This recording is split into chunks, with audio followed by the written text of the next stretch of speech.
मुझे आया अमरीश पांडे का फ़ोन, आज चलेंगे हम नीलकंठ महाराज के दर्शन करने। और ये देखिए बस में हो रही है फुल मस्ती, ललित झूम रहा है और सचिन उसके साथ गुथ रहा है। दोनों आपस में एक दूसरे के साथ गुथ रहे हैं और सभी लोग मस्ती कर रहे हैं। ये देखिए अमरीश पांडे पूरे चमक रहे हैं और मैं भी पूरे चमक रहा हूँ। ये देखिए ललित ने फिर करनी शुरू कर दी हरकतें, बस के शीशे भी तोड़ सकता था।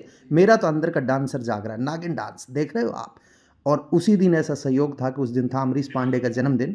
तो रास्ते में रोकी गई बस और बस रोक करके हमने काटा केक। आप देख रहे हैं दो दो केक रखे हैं, एक ललित का बर्थडे का और एक अमरीश का बर्थडे का। और मैं हूँ व्यू उठाने के लिए, अपना कैमरा मैंने ऑन कर लिया, व्यू उठाने लग गया। अब ऐसे करते करते हम पहुँच गए पहाड़ों में और उत्तराखंड जो देवभूमि बताई जाती है। मेरे हाथ में था कैमरा और पहाड़ी पर चढ़ते चढ़ते मैंने व्यूज़ लेने शुरू कर। जय बाबा नीलकंठ महाराज की ओर पहुँच गए। इतनी ज़्यादा भीड़ देखकर मैं काफ़ी उत्साहित था और उसी के साथ नीलकंठ महाराज के यहाँ पर हम पहुँच गए। मैंने तिलक भी लगवा लिया। ये देखिए चारों तरफ का दृश्य आपको देख करके मंत्र मुग्ध कर देगा। भोलेनाथ की नगरी में जयकारे लग रहे थे और हम चले जा रहे थे बाबा के दर्शन करने के लिए। बड़ा उत्साह था मन के अंदर।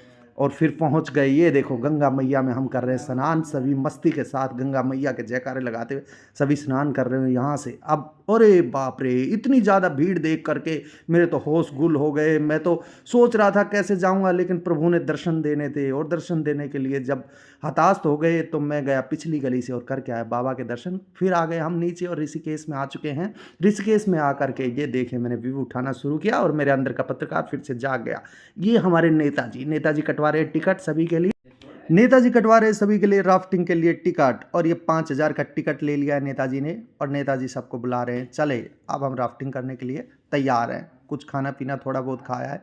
ये नावें देखकर मेरे अंदर का मुझे तो जुनून जाग रहा है, सभी लोग जाग रहे हैं। ये हमने नावें आ गई और यहाँ पर हो गया हमारा थोड़ा सा विवाद, क्योंकि हम चाहते थे 3 नावें जबकि दी गई 2, लेकिन फिर सारी बात सुलट गई। बातचीत करने के बाद ये निकल पड़े हम अपने अगले प्लान पर और ये जा रहे हैं गंगा मैया के अंदर राफ्टिंग करने के लिए। देख रहे हो सबके कदम किस तरह से उठ रहे हैं, सभी उत्साह के अंदर चले जा रहे हैं और पीछे पीछे आ रही है नाव सर पे रख करके।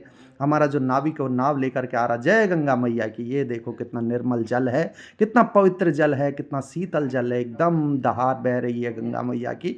और इसी के अंदर हम ये देखिए सब लोग अपने नाव घुमा रहे हैं और मैं भी तैयार हो रहा हूँ। मेरी पूरी टीम तैयार हो रही है राफ्टिंग करने के लिए। ये चट्टान के पास खड़े होकर के मुझे तो स्वर्ग जैसे दर्शन हो रहे हैं। गंगा मैया बहे जा रही है और मैं भी नहाने के लिए तैयार हो रहा हूँ। सब लोग यहाँ पर आने वाले हैं और सब लोग तैरने वाले।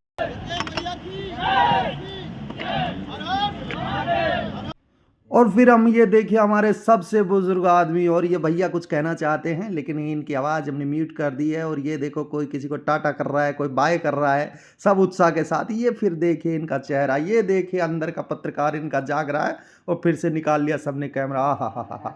जब सूर्य की किरणें इन पानी पर पड़ रही है तो मोती की तरह चमक रहा है। ये देखिए कितना शीतल जल है, मेरे दर्शकों को बड़ा सुकून पहुँचा रहा होगा। ये देखिए गंगा मैया में हम आ गए हैं हर की पौड़ी पर और ये देखिए बड़ा ही ठंडा पानी है। उई मुझे तो सर्दी लग रही है। और स्नान करने के बाद में मैं सूर्य देव भगवान को दे रहा हूँ अर्पण माँ गंगा के जल से, और बड़ी सुकून और शांति मुझे अंदर से प्रतीत हो रही है। और मैं को थोड़ा कुछ भाषण भी दे रहा हूँ क्योंकि वो मेरी आदत है। तो मैंने यहाँ पर भी माँ गंगा मैया का आभार किया है, भोलेनाथ का शुक्रिया किया है और इतना अच्छा जो समय मैंने गुजारा उसके लिए सभी का धन्यवाद अदा किया है। और अब हम निकल चुके हैं अपने घर के लिए। देवभूमि उत्तराखंड में एक दिन का हमारा जो टूर रहा बेहतरीन रहा, सभी ने एंजॉय किया, सभी ने आनंद के साथ अपना जीवन व्यतीत किया और हम पहुंच रहे हैं। ये देखिए अब हम आकर के बैठ चुके हैं अपनी बस में और चल पड़े हैं फरीदाबाद के लिए। जय हिंद, जय भारत।